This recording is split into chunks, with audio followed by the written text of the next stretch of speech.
I call these square pegs because it's kind of a wonky square and then the straight squares in the middle, like fitting a, a round peg in a square hole or vice versa.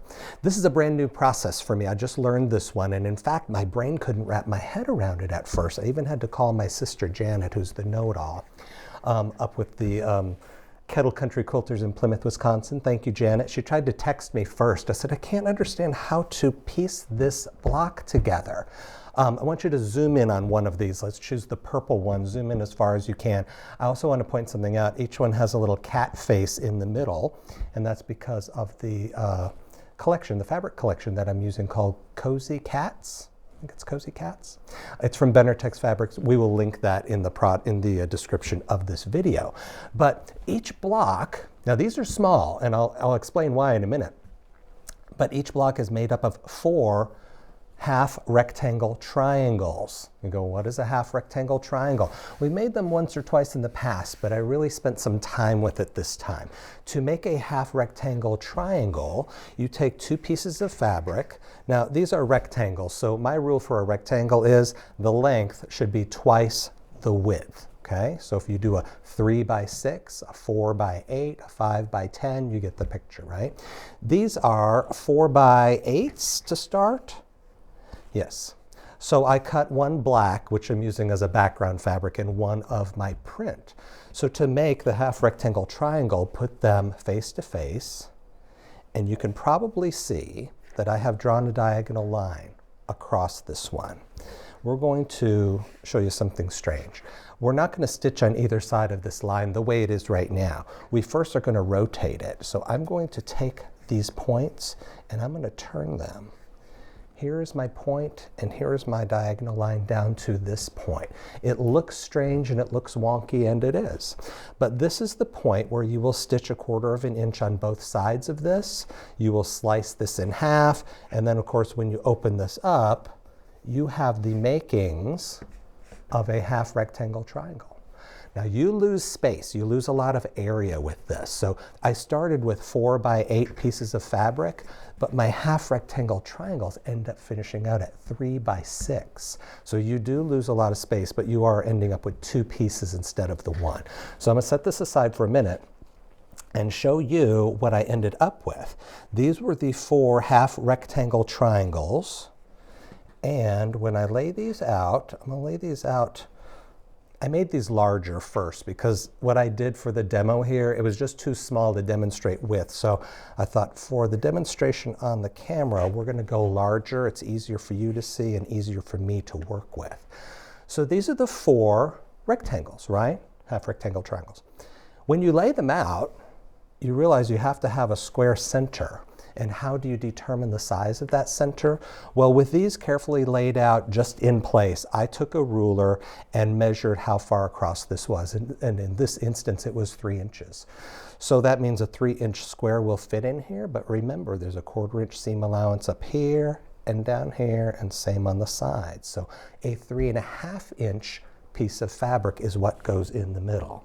So I have a 3.5 inch piece of fabric right here. That's going to be the makeup.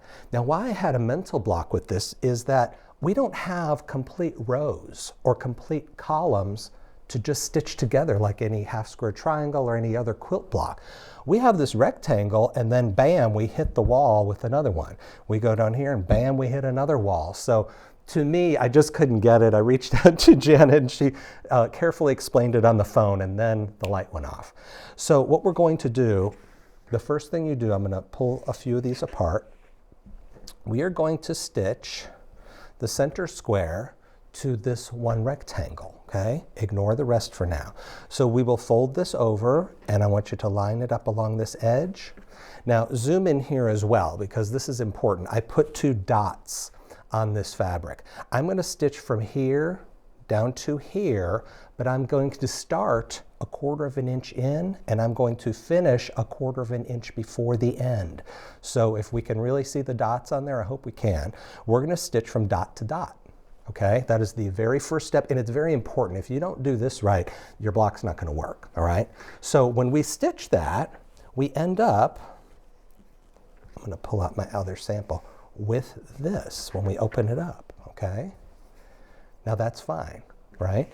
I did not press all the way down here. We're not going to worry about this. This is the last thing we will touch on this quilt block, okay? So now at this point, we've done something nice and we've done something good. We've made a nice long edge here, and that nice long edge matches up with this, right? So naturally, we're going to flip this over, stitch 1/4 inch, open it up. And when we have done that, then our next one is this piece. It's kind of like a log cabin-ish procedure at this point. We're going to stitch that, flip that over, and then we get to the last piece. Now, before we just flip this over and stitch it, remember this first part hanging off here? We left 1/4 inch up here. We did not stitch through it all the way because I'm going to fold this up. Now we can see the edge of my center square, right? So once these are sewn on, this last piece can flip over. We can stitch the 1/4 inch right to the end, and then we can open that up, all right? Now what does that look like? Well, I will show you. It looks like this. So here was my first piece.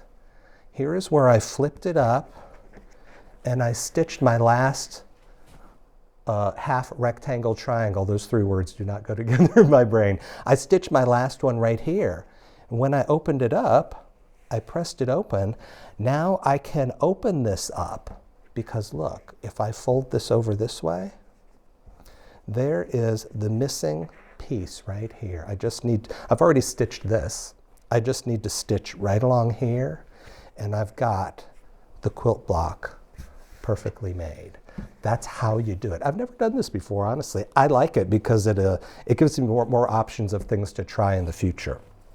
So if you've never done this before, give it a try. It's very interesting. I'm going to do a few more coming up that use this same technique. I think it's great. I hope you will follow us on Facebook and subscribe to our YouTube channel. And as always, happy sewing.